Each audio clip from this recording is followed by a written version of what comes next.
Smell that, Christine? What? Smells like a new Disney top 5 video.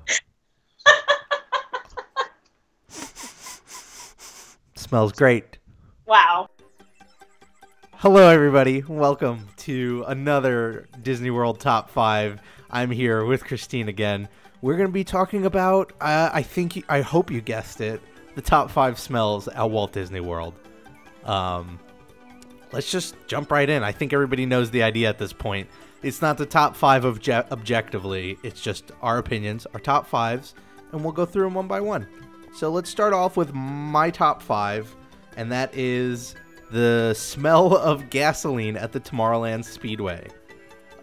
This one was funny because, admittedly, it was the last one that I had thought of, and I think part of it has to do with the fact that I just associate this attraction with the sounds more than the smells.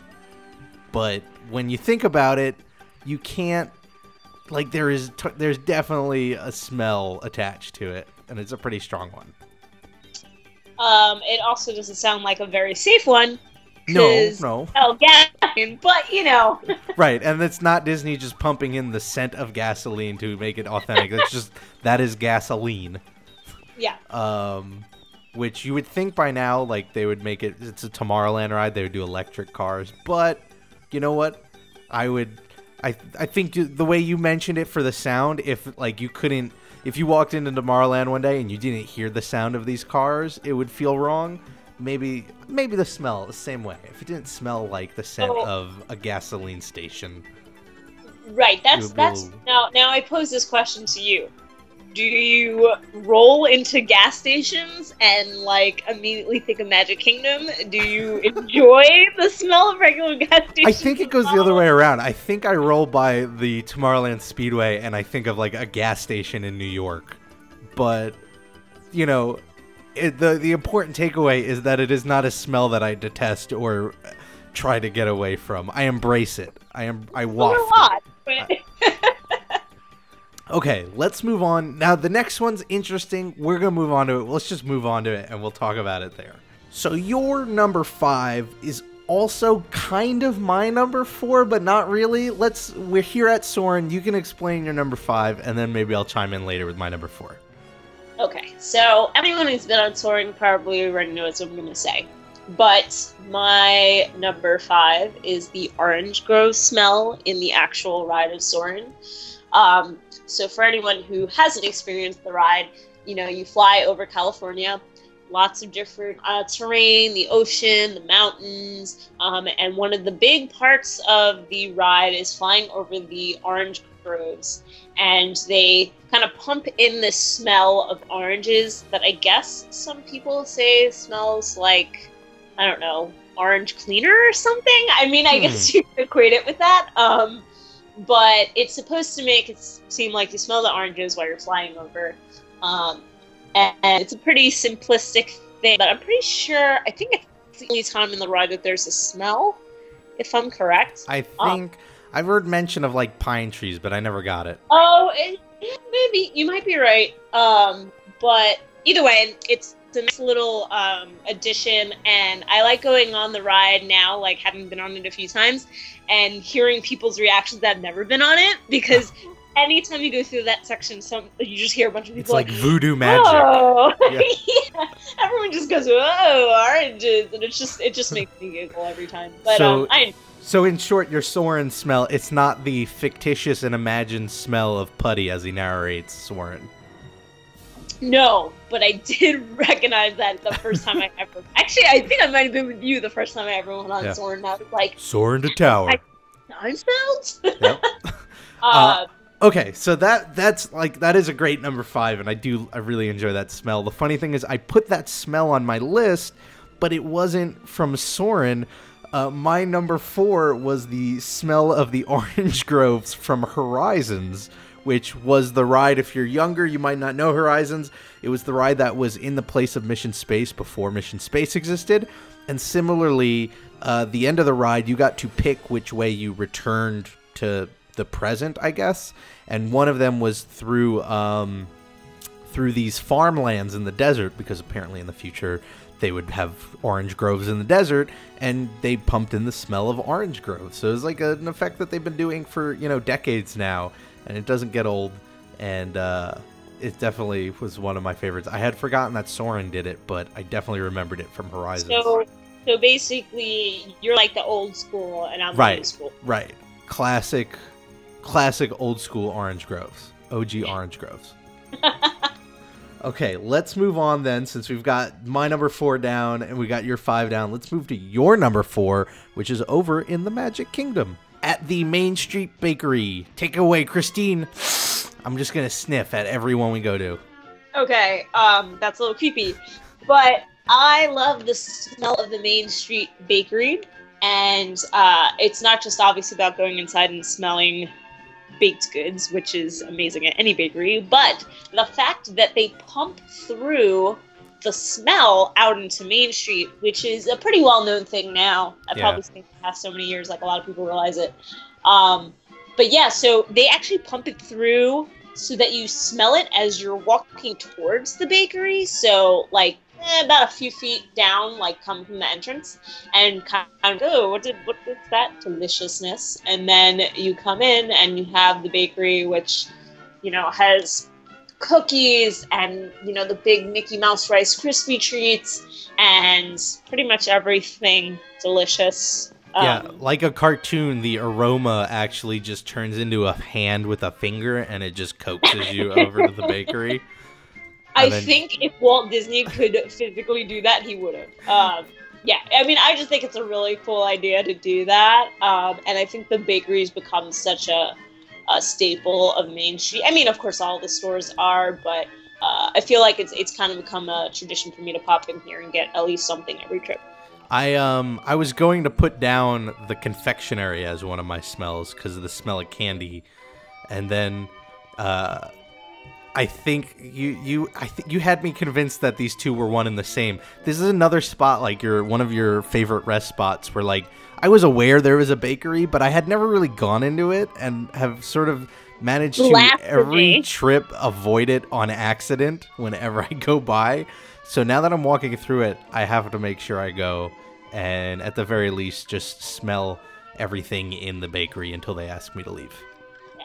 So next, okay, the next one is a weird one, I'm not gonna lie. And for this one, let's head on over to... So I guess the Contemporary would be the best place to do this. My number 4... I'm sorry, my number 3 smell in Walt Disney World is carpets. Here's where I wanted to go to record this, because maybe it'll make more sense to you. But on the Magical Express bus. Does that add a little more? No, Rob. No. No. Here's my takeaway.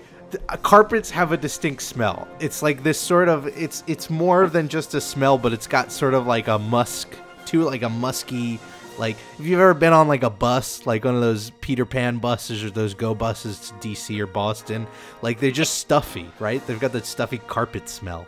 So carpets have this smell, and it's just for me, when you talked about the gas and do I when I roll up into a gas station think of Disney, I said no, but when I smell like that stuffy carpet, I think of the Magical Express, and I thought out of all the hotels, this is the hotel where I have the most distinct memory of carpet smell, and it's in these little areas here.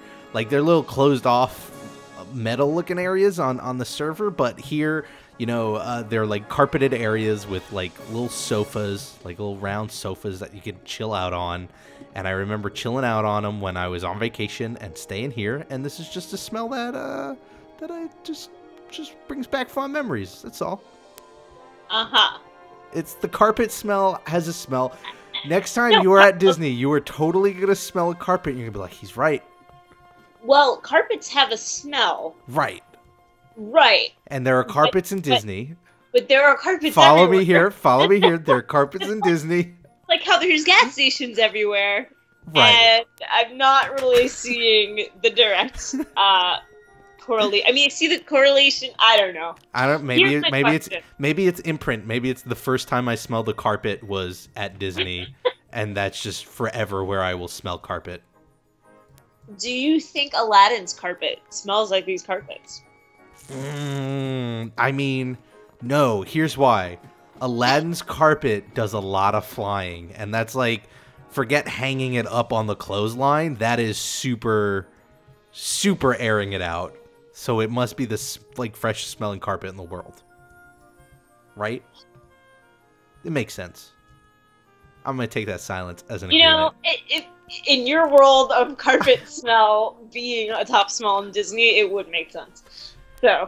What's interesting is you have this open world, like this is a very open hotel, and the carpet smell is way more distinct than like your All Stars or your Pop Centuries, or just any of the other hotels. Really doesn't have as strong. There isn't as strong of a carpet odor, a CO level, and it's interesting that such an open hotel has a higher CO level than like a more closed off hotel.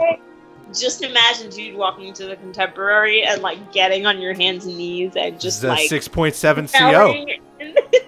This is the strongest CO on the East Coast. Yeah. Okay, so let's go on to something more traditional, I guess you could say, and it's back in the Magic Kingdom. So my number 3 is not carpets. It is at PhilharMagic. It is the pie smell. During the show, which, if I remember correctly, is the scene from Beauty and the Beast, and when they're singing Be Our Guest. And first of all, I just have a huge affinity for this show. I think it's fantastic. It makes me sad that whenever I go, there's like a 2-minute wait and nobody's really going to see it, because I think it's awesome. I also totally cry every time we get to Peter Pan section. I mean, just the entire thing is great. Sad, but also happy because it's only a 2-minute wait, and then you get to right. And has the coolest 3D glasses ever. But beyond all of that, again, it's another thing kind of like Soarin', where they pump in the smell. Except this time it's way more direct in your face, because they have, if you look when you sit down, you can see the little vent in front of your seat where they put it in. Yeah, and so, I mean, you really get all that pie goodness up in there, and it smells really good, and it's just such a good scene anyway, when they're singing Be Our Guest and everything. But Christine, there are pies outside of Disney. But Rob, this pie smell is different than other pie smells. Okay, I'll give you that. Smell the same no matter where you go. Wow, that's way overgeneralizing the carpets and the carpet community, and I'm offended, and I'm going straight to my carpet forums to talk about this and how offended I am. Do you go to like a carpet like anonymous? Like Carpets Anonymous. My name is Rob, and I go around smelling carpet. That's where you go if you want to kick the love of carpets, which I would never want to do. So no, we need to have an intervention. So the answer is no. Yeah, that was a weird episode of Interventions. Okay, so let's move on to my number 2, which is also your number 1. So here we are in Epcot, Spaceship Earth. I think it's obvious what the smell is, and we both thought of it, I would imagine, fairly quickly, and that's the smell of Rome burning. What's there to say? Really morbid. Yeah. That musky burning smell, which I think you also, don't you smell a little bit of it in Pirates of the Caribbean when the town's on fire? Maybe I'm just imagining that. Similar, but it's not the same. It's definitely stronger here. And of course, it's the scene talking about the Dark Ages, and it's after Rome burns, and they talk about going through a period where there just wasn't that sort of growth, and it's just a very strong smell with this image of I think it was a sort of skyscape of Rome on fire with this cool fire effect. Yeah, I kind of look forward to that every time I get on the ride. The smell it's hard to describe. I wouldn't really call it a barbecue smell. It's different from that. It's almost like a mix of that and like wood burning, but not. I mean, it's one of those smells like you have to experience it to understand.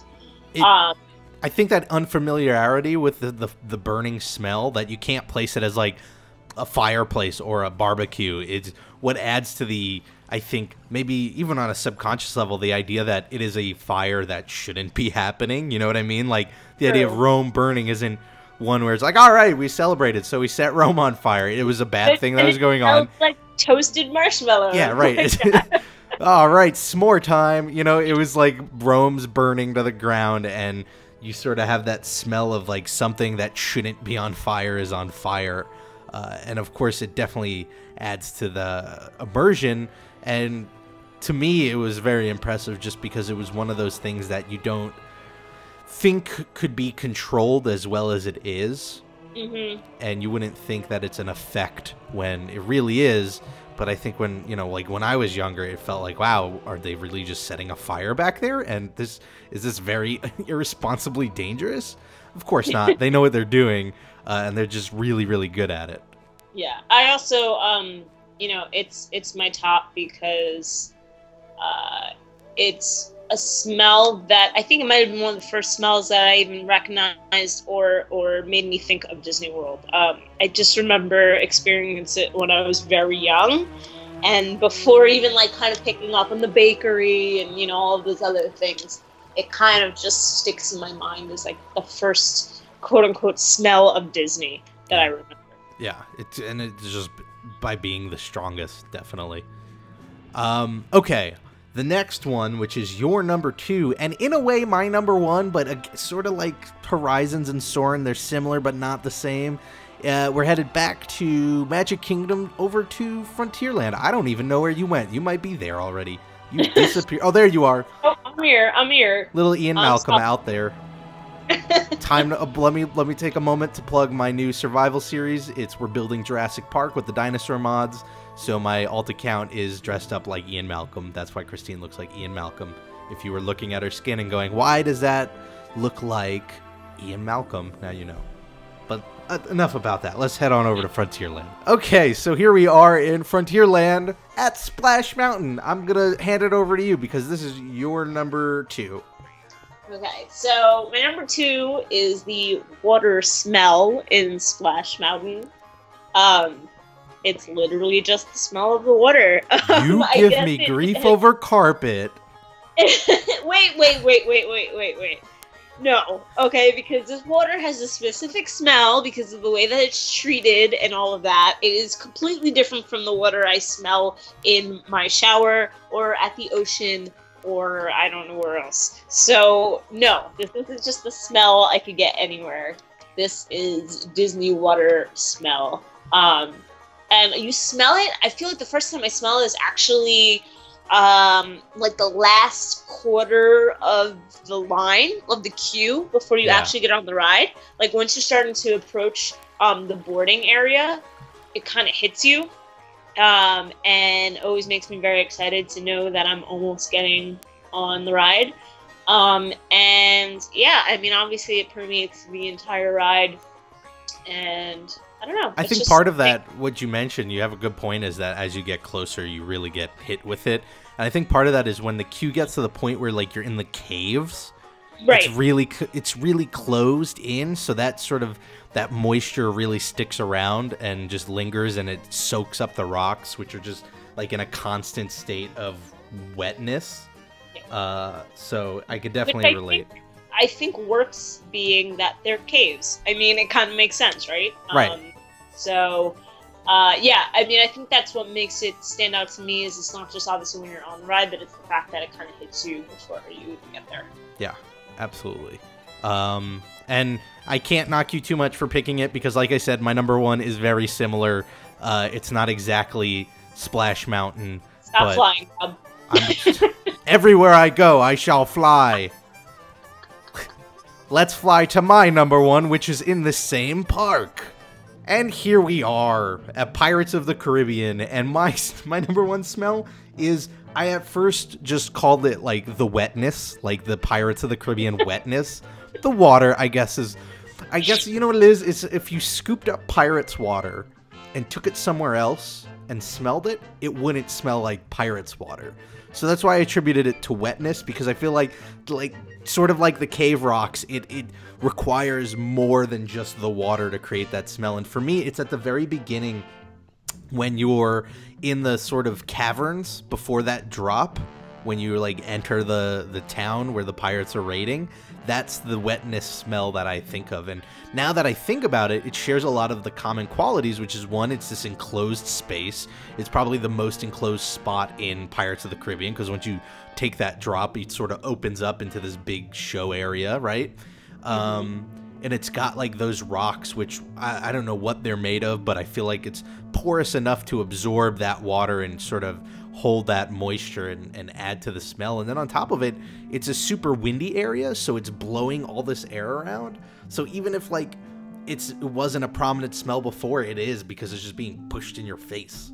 Yeah, and I think also because that's the area with like that misty Yes. foam waterfall, and so it kind of that in itself like adds to it because you're going through that mist, and obviously that all smells like it too. Yeah.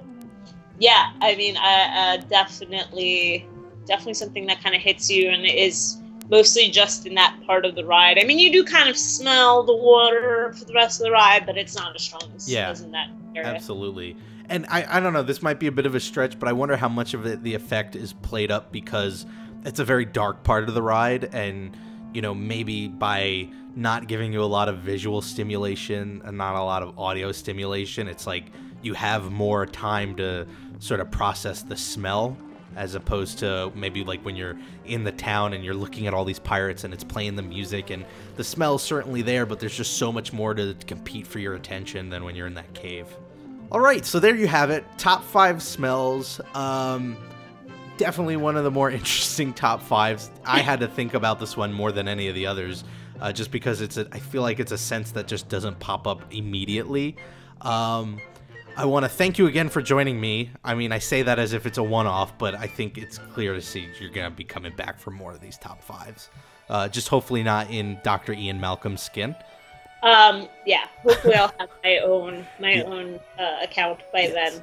One of us. Continue to make fun of your of the smell. I'm gonna go smell some carpet while you go defend the smell of water, pie, cookies, and oranges. Just throwing it out there. I don't think I have to defend the smell of pie. You don't. They're all really good smells. I'm not gonna. I think we can agree that Disney has a unique effect on all of these common smells. But what I want to hear is, what do you guys think? What are your top 5 smells at Disney? Maybe there are smells we completely missed. That's entirely possible. So let me know, what are your top 5 smells? And beyond that, what are some of the top 5s you'd love to see us do? I mean, in the past, we did top 5 rest spots. That was somebody's recommendation. So if there's a top 5 that you'd like to see us cover, let us know in the comments below.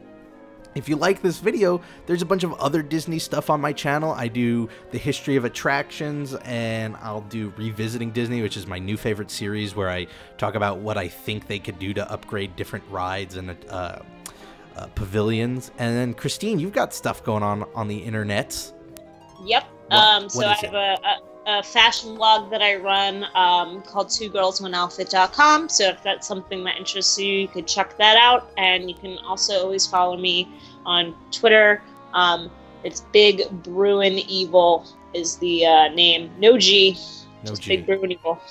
And I am at Rob Plays. Can I make a request for your fashion blog? Because I know the theme of the blog is you pick a theme, and then you and your co-writer both do your unique. Yeah, I mean we've also done some Disney bounding too, if that would be of interest to anyone. But yeah, what's your request? Ian Malcolm costumes. Boom. Boom. Only if one of us gets to dress up as a raptor? You each dress up as Ian Malcolm in your respective side of the post, and then the other one dressed up as the raptor. That's... Ian Malcolm versus Raptor. That's the theme. You're welcome. Yeah. Thanks. And thank you all for watching. I hope you all have a great week. Whatever you're doing, make the most of it, because it makes it so much better. And I will see you all next time for the next Disney Top 5. Bye. Bye, guys. I like how 2 of my 5. It's like carpets, gasoline. Yeah, I'm about to make... Water, fire. I hope you know. These smells combined, we are Captain Planet.